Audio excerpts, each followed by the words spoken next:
नमस्ते, नमस्कार, आदाब, सत श्री अकाल।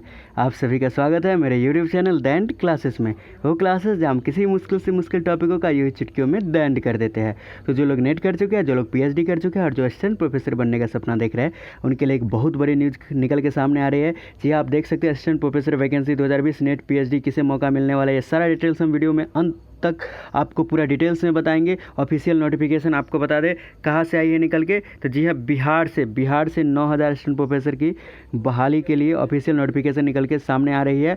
तो वीडियो को एकदम अंत तक देखिए। उससे पहले जो लोग हमारे चैनल पे पहली बार आए हैं, लाल बटन दबा के चैनल सब्सक्राइब करना बिल्कुल ना भूलें, साथ ही में बेल आइकन दबा दें ताकि आपको ऐसे अप टू डेट एकदम टाइम टू टाइम मिलती रहे और आप पक्का असिस्टेंट प्रोफेसर अपने बनने के सपने को पूरा कर सके। चलिए हम ऑफिशियल नोटिफिकेशन की ओर ले जाते हैं। आपका समय हम बिल्कुल बर्बाद नहीं करेंगे दूसरे यूट्यूबर की तरह। यहाँ देखिए, गवर्नर ऑफ बिहार का ये मतलब ऑफिशियल वेबसाइट है। यहाँ पे आप देख सकते हैं 10/8/2020 का ये नोटिफिकेशन, यानी आज का नोटिफिकेशन है कि institute for the appointment as assistant professor in the university of Bihar 2020, यानी कि बिहार में भी चुनाव होने वाले हैं, तो बहुत जल्दी आपकी बहाली हो जाएगी और बहुत जल्दी आपका सिलेक्शन भी हो जाएगा। तो एक अपने आप में एक बहुत बड़ी खबर है। चलिए हम इसको ओपन करेंगे और आपको बताएंगे कि 2020 के लिए जो बहाली आने वाली है, इसके लिए क्या क्या रूल्स रहने वाले हैं, क्या क्या रूल्स है, ये ऑफिशियल नोटिफिकेशन में क्या सारी बातें हैं, ये सारा डिटेल्स हम आपको बताएंगे। वीडियो पूरा अंत तक देखिएगा, ठीक है। चलिए ऑफिशियल नोटिफिकेशन अगर आप खोल के देखते हैं तो कुछ इस तरह का नोटिफिकेशन खुलता है, हिंदी इंग्लिश दोनों में है। तो ये इसमें हम आपको पूरा डिटेल्स में आपको बता रहे हैं। ये देखिए, बिहार विश्वविद्यालय में सहायक प्राध्यापक यानी असिस्टेंट प्रोफेसर के पदों पर नियुक्ति होती है, परिनियम 2020, सारा डिटेल्स आपको दिया हुआ है। ये देखिए, यह परिनियम जो है सो ये अधिनियम क्या कराएगा, बिहार विश्वविद्यालय में सहायक प्राध्यापक के पद पर नियुक्ति के लिए परिनियम 2020 कहलाएगा। और यह बिहार राज्य विश्वविद्यालय अधिनियम 1976 जो 1976 में बिहार राज्य विश्वविद्यालय ने नियम किया था, या पटना यूनिवर्सिटी एक्ट 1976 का, उसके अनुसार से ये विश्वविद्यालय पर लागू होगा। चलिए आप और हम आपको डिटेल्स में इसको बताएंगे कि कौन सा नियम लागू होने वाला है। देखिए, शिक्षक चुनने में 3 चीज़ जानने की ओर एकदम ध्यान दिया जाएगा, वो आपको हम बताते हैं। देखिए, पहला हो गया कि उद्देश्य जो होगा कि विषय का अध्यापन एवं शोध क्षमता का पर्याप्त ज्ञान होना चाहिए, यानी कि पीएचडी को महत्व मिलने वाला है। विषय जब ये शोध क्षमता की बात हो गई तो पीएचडी का इम्पोर्टेंस होगा। अभ्यर्थी को छात्रों में वैज्ञानिक सोच तथा तार्किक समझ विकसित करने हेतु अभिप्रेरित करने की क्षमता होनी चाहिए, यानी कि जो शिक्षक होंगे उनमें छात्रों में वैज्ञानिक सोच और तार्किक समझ विकसित कर सके, ऐसी क्षमता उनमें होनी चाहिए। और अभ्यर्थी को शिक्षण के आधुनिक अधिगम सामग्रियों से अवगत होना चाहिए ताकि उन्हें अपनी कक्षा में अपने अध्यापन में उसका प्रयोग कर सकें। अब नियुक्ति की प्रक्रिया क्या है, ये देखिए, नियुक्ति अखिल भारतीय मतलब पूरे इंडिया लेवल पे जो एडवर्टीजमेंट आएगा उस लेवल पे किया जाएगा। चलिए अब इसको आगे हम डिटेल्स में आपको बताते हैं। देखिए, सहायक प्राध्यापक की नियुक्ति विश्वविद्यालय अनुदान आयोग के द्वारा निर्धारित तथा राज्य सरकार द्वारा स्वीकृत संशोधित दिशा निर्देशों तथा बिहार राज्य विश्वविद्यालय से आयोग के अनुशंसा पर किया जाएगा, यानी कि जो यूनिवर्सिटी यूजीसी ने जो रूल्स निकाला है उसको पालन करने का प्रयास किया जाएगा। आप देख सकते हैं, नियुक्त पदाधिकारी विषयवार शिक्षकों के रिक्त पदों के आरक्षण रोस्टर के अनुसार तैयार समेकित विषयवार अधियाचना शिक्षा विभाग के माध्यम से आयोग को भेजेगा। विभाग विश्वविद्यालयों से प्राप्त अधियाचना को संकेत करते हुए आयोग को भेजेगा, समेकित करते हुए, यानी कि इसका मतलब ये हुआ कि जो बिहार में 13 यूनिवर्सिटी है, 13 यूनिवर्सिटी ने जिस हिसाब से रोस्टर के अनुसार से सीटें भेजी है उसी अनुसार से सारा चीज़ होगा, ठीक है। और फिर देखिए, 55% के साथ 55% के साथ पोस्ट ग्रेजुएशन की डिग्री होनी चाहिए, स्नातकोत्तर आप जानते हैं ये सारे में होता है। और ग्रेडिंग प्रणाली लागू हो तो वहाँ पर इसी के अनुसार से कोई समतुल्य ग्रेड होना चाहिए, यानी कि या तो 55% है, अगर ग्रेडिंग में आपका 5.5 है या कुछ है तो उस हिसाब से आप दोनों बराबर होंगे।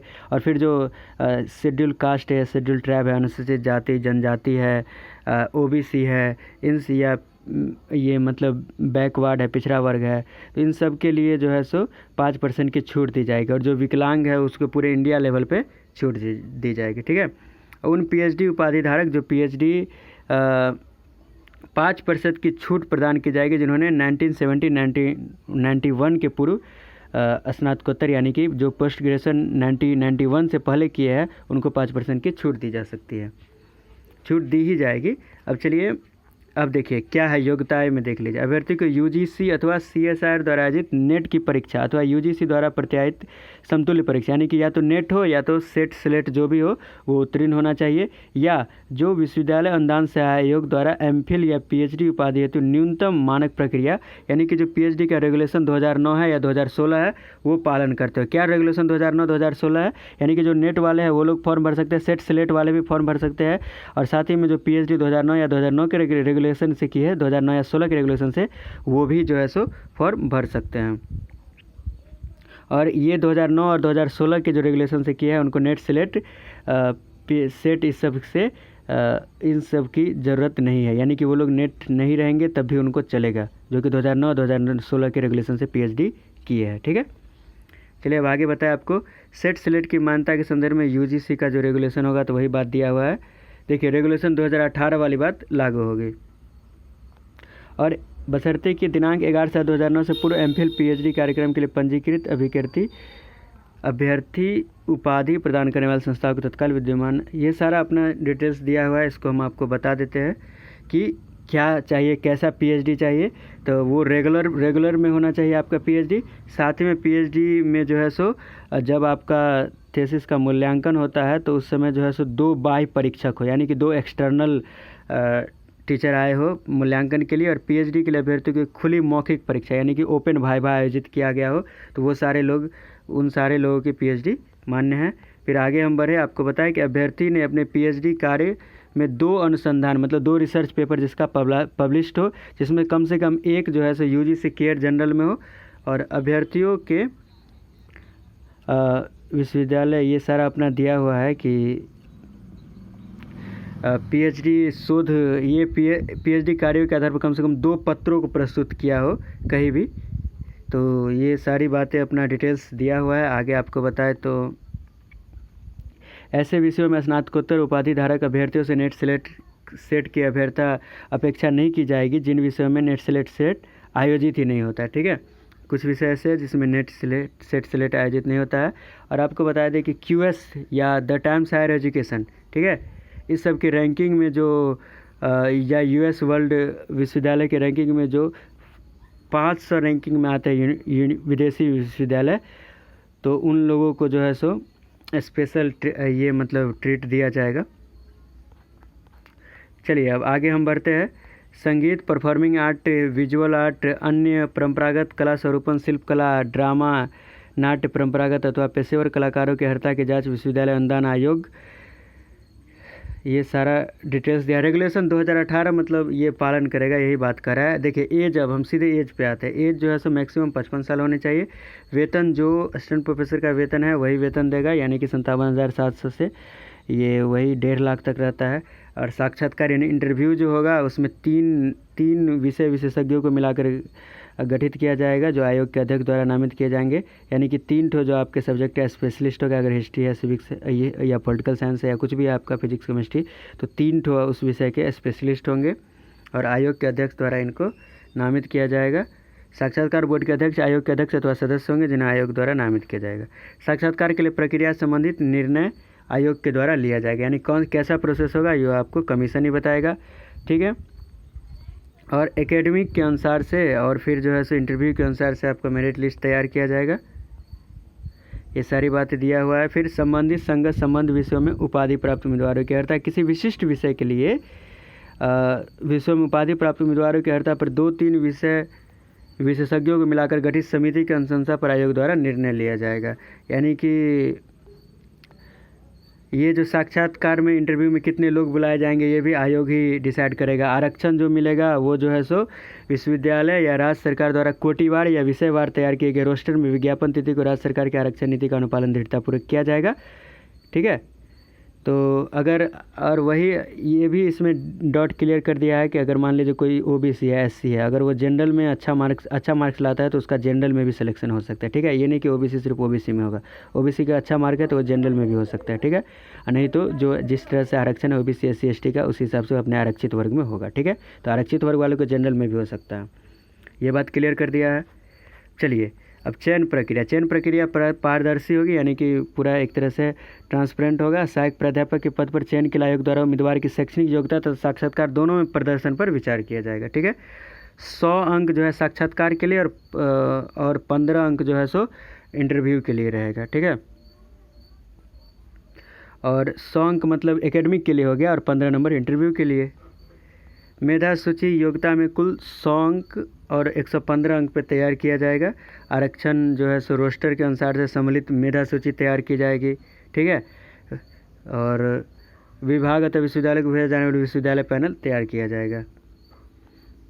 शैक्षिक अर्हता एवं साक्षात्कार दोनों को मिलाकर कुल प्राप्तांक सामान्य होने की स्थिति में वैसे उम्मीदवार जिनकी शैक्षणिक योग्यता ज़्यादा होगी उनको अंतिम मेधा सूची में ऊपर रखा जाएगा। यानी कि आपका इंटरव्यू में भी और एकेडमिक में भी मार्क किसी से समान आता है तो जिसका डिग्री ज़्यादा रहेगा उसको महत्व दिया जाएगा। ठीक है, शैक्षणिक योग्यता समान होने की जन्म तिथि के अनुसार। अच्छा, शैक्षणिक योग्यता भी जहाँ पर समान है वहाँ पर जो है सो इतना चीज़ भी समान हो जाता है, तो जिसका एज ज़्यादा रहेगा उसकी बहाली होगी। और यहाँ पर भी समान हो जाएगा, मतलब कि जिसका एज भी जो है सो मतलब कि अगर समान हो जाएगा तो देवनागरी लिपि के अनुसार जिस उम्मीदवार का नाम पहले आता है अल्फ़ाबेट में उसको ऊपर रखा जाएगा। अजीब बात है। साक्षात्कार की प्रक्रिया का निर्णय आयोग द्वारा लिया जाएगा। ठीक है, मेधा सूची के अंदर निर्गत की तिथि 1 वर्ष के लिए मान्य होगी।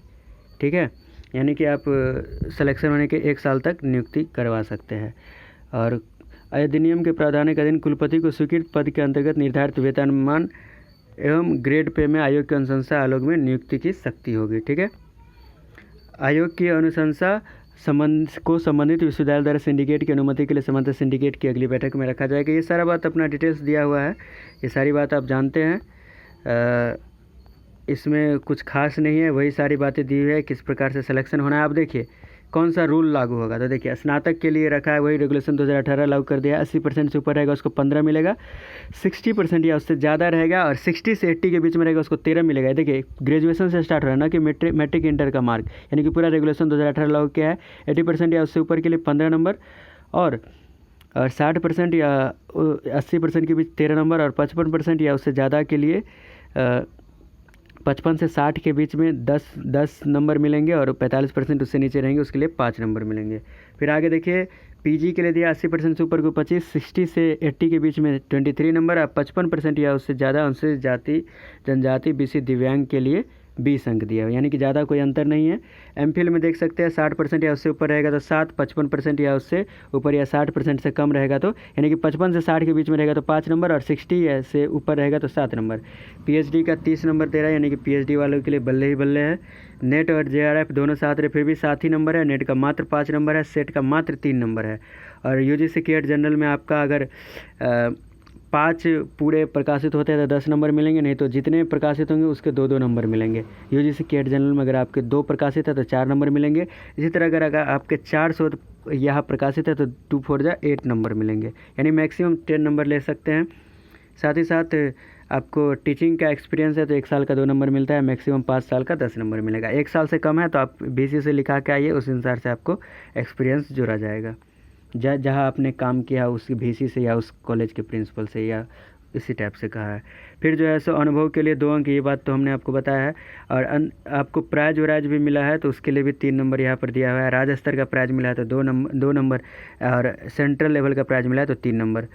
ठीक है, ये देखिए अपना सारा बात दिया है कि शिक्षण अथवा पोस्ट डॉक्टरल अनुभव की अवधि को 1 वर्ष कम होने की स्थिति में अंक घटाए जाएंगे, यानी कि आपका एक्सपीरियंस 1 साल से कम है तो आपको उस विश्वविद्यालय के कुल सचिव द्वारा प्रति हस्ताक्षरित प्रमाण पत्र के आधार पर आपको उस हिसाब से अंक दिया जाएगा। यानी कि 1 वर्ष से कम है तो आपको 2 में कितना अंक देना है वो कुल सचिव तय करेंगे। ठीक है, एमफिल एवं पीएचडी आपको मैक्सिमम 30 अंक, जेआरएफ नेट का 7 अंक, पुरस्कार में 3 अंक, एकेडमिक स्कोर 80 का, रिसर्च पब्लिकेशन का 10, शिक्षण अनुभव का 10, टोटल 100।